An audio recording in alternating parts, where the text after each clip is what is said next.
It is the dawn of another day of desire, my dear viewer. A tube full of innocent travelers taking a tin metal trinket into eternity, thinking that they will last forever, knowing that they will never last. So the problem, says the Buddha, is that you think you have too much time. Or like Don Juan says, and Buddha in fact said, you think you have time, basically. It's not even too much time, or you think that tomorrow's going to come. Tomorrow belongs to no one, right? The Quran says nobody knows what he's going to earn tomorrow. Karthus has a song called Tomorrow Belongs to Nobody. And then the Buddha says, exactly, quote unquote, your problem is that you think you have time. Don Juan says something similar. So basically, it's not like you're anticipating your death. And it's not like you're necessarily, the start is not to be thinking of the afterlife. I mean, if you're a so-called believer and you believe in a hereafter where your soul has some kind of corporeal form or some shit, and you have houses or mansions and gardens or whatever the fuck's going on over there, that's great, but the starting point is you're just aware of the fact that you're not guaranteed tomorrow. You're not guaranteed tomorrow. That's it. So all you have is today. What these satanic fuckers who follow Satan, what they say is, grab the moment. What is that shit? The moment? You know what happens if you grab the moment, folks, is that you basically zone in and like you forget about everything. And see, that it's that thinking creates the problems of, well, if I'm in the moment, then what about my kid who I have to pick up at 5 o'clock? The next station is Islington. And they're good questions, there are no answers to them, because it's the wrong line of thinking.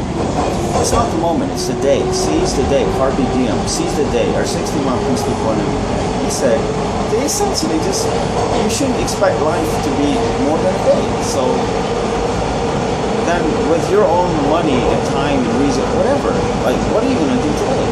You'll be like, well, I might as well go to the beach and enjoy it. Then do it.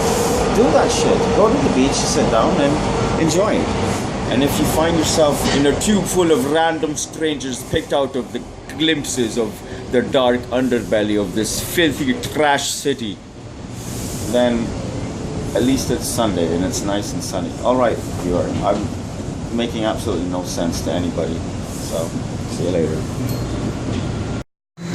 My dear viewer, it is with a sense of shame growing within my heart, bordering on despair and wild abandon, hurt, punctuated by stabs of grief, that I bring this visage to you. This is rush hour. Can you believe it? This is rush hour at Jung Station in Toronto.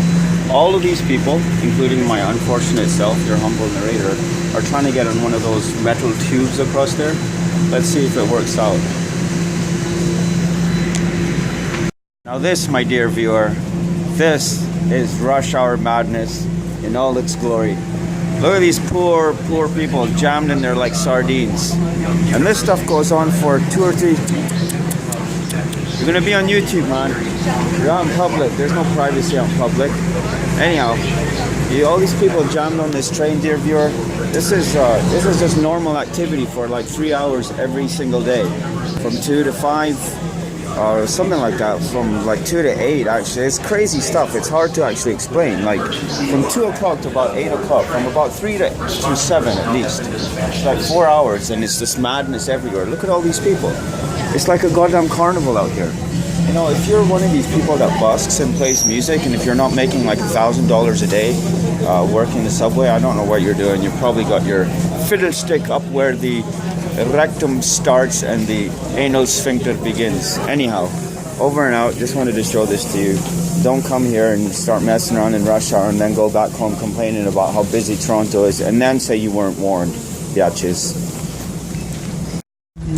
My dear viewer, a sad and graphic reality awaits us on the other side of this bus window. Do you see the emptiness? Where have all the people gone, my dear viewer?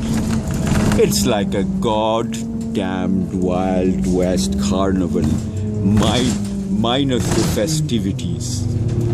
Imagine an empty bus stop an empty driveway. A full bus. What's going on? It's Sunday, folks. Sunday! The day of our Lord.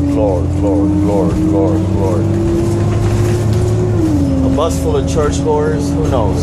Hijab wearers, Assalamu alaikum, and whatnot. But a bus full of Torontonians, happy, proud citizens of the free world that they helped create. The nice thing is that Canada doesn't have a bad rap in any war. We never committed no atrocities. We didn't have soldiers that killed anybody or did anything stupid. We won heroic. Hey, does anyone know that we kicked the Americans' asses in a war in 1892? Does anyone know that? I never knew that the last fucking month or something. No one talks about it. Why?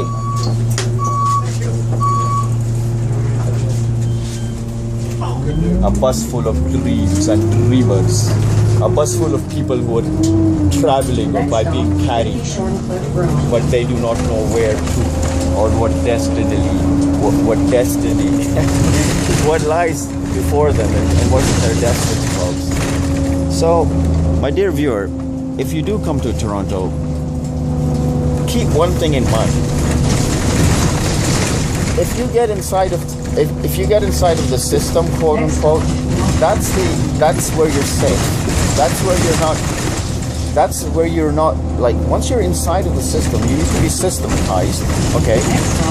Which means you need to act in an orderly fashion, obey the rules, regulations, etc. Now let's take Toronto. Every part of Toronto, essentially, the parts we're seeing can be reached by the TTC, period. TTC goes out to Mississauga, it goes out to fucking Brampton, Woodbridge, Scarborough, North York, all this shit. It goes up to Richmond. You know, where else? Etobicoke, right?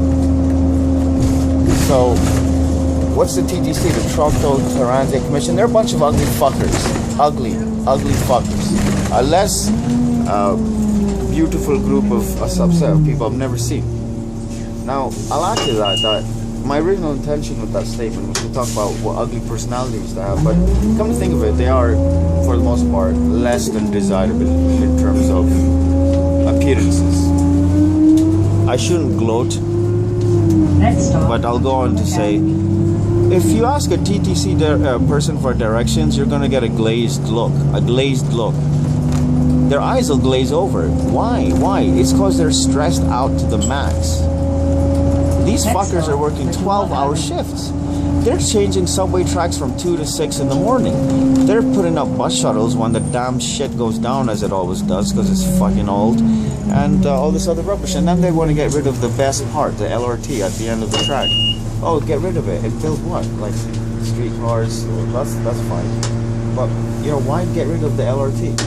And why add new subway cars when the old ones work perfectly fine?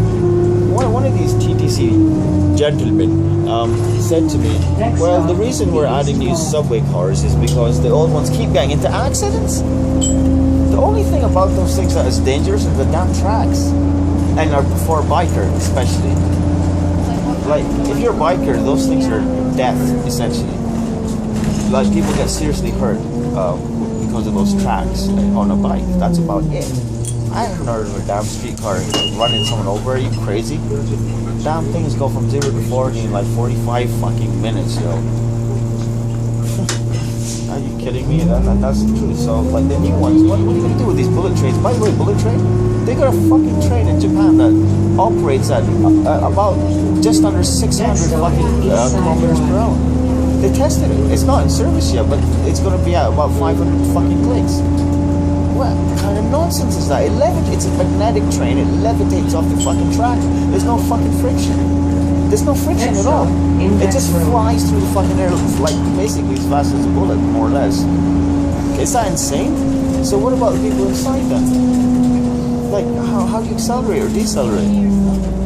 It's insane. It's insane. I need to go to Japan. That's all that shit is. All right, folks. Send me some comments. I don't care. Whatever.